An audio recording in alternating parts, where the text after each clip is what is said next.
His Excellency Dr. Husam Zomlot, Ambassador of the State of Palestine to the United Kingdom.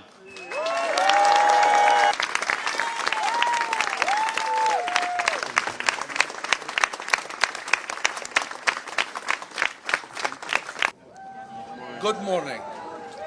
Good, beautiful morning.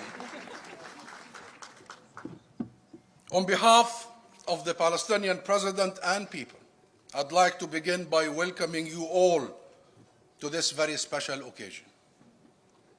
We are gathered today in front of the Palestinian mission to the UK here in London to mark a historic moment. In the same capital of the Balfour Declaration, after more than a century of ongoing denial, dispossession and erasure, the UK government has finally taken the long overdue step of recognizing the state of Palestine.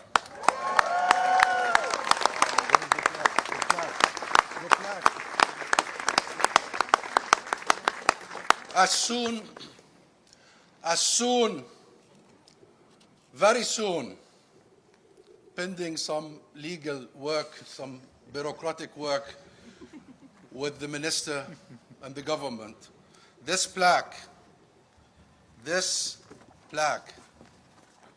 which reads, "The Embassy of the State of Palestine," the Embassy of the State of Palestine,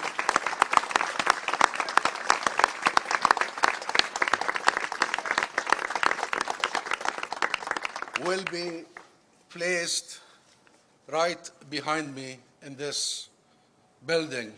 This moment is not only about Palestine. It is also about Britain and the British government's solemn responsibility. It is about ending the denial of the Palestinian people's inalienable right to freedom and self-determination. And it is an acknowledgement of a historic injustice. Ladies and gentlemen, Palestine exists. It has always existed, and it always will.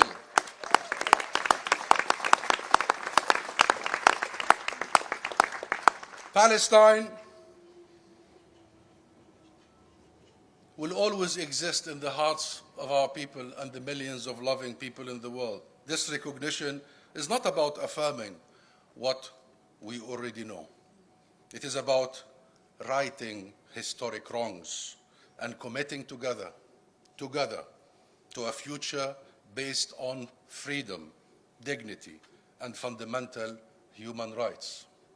Now, while we welcome this decision and acknowledge the gravity of this moment, we must remember that this recognition comes at a time of unimaginable pain and suffering, as a genocide is being waged against us, a genocide that is still being denied and allowed to continue with impunity. It comes as our people in Gaza are being starved, bombed, and buried under the rubble of their homes, as our people in the West Bank are being ethnically cleansed, brutalized by daily state-sponsored terrorism, land theft, and suffocating oppression.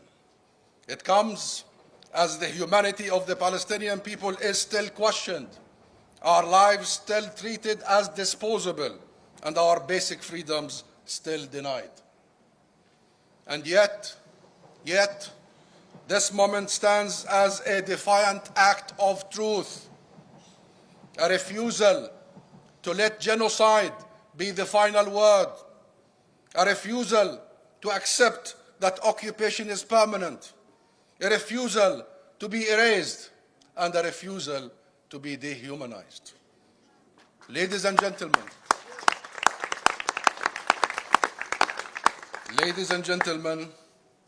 international recognition is more than just a diplomatic gesture. It is an acknowledgement that Palestine has always, always been a land with a people. And what a people. And what a people. Rooted in history, proud traditions, and unshakable resolve. A people whose resilience and courage is unmatched. A people who are not only on the defense, resisting erasure, but who are also on the offense, building a future. We are not merely surviving, we are preparing for our inevitable liberation. We are preparing to thrive. As farmers, as teachers, builders, and healers, to understand our culture, my friend, to understand our heritage, you need not look further than our love of education, the key to a bright and promising future. The Palestinian commitment to learning and excelling is embedded in our DNA. Look around you in this very crowd. You will see amongst the Palestinian community with us today some of the very top doctors, entrepreneurs, academics, artists, authors, executives, innovators, and workers across all fields in the UK. As we speak, literally, as we speak, 34 students are arriving from Gaza to the UK on prestigious, extremely competitive scholarships. Can you begin to imagine what it took for them and their families and communities to achieve this? To study and take exams and fill out applications in the throes of genocide, under bombs, without electricity, and on empty stomachs. And they still made it to their universities, and they will be there today. These are the Palestinian people. This is the Palestinian spirit. This is the spirit of Palestine.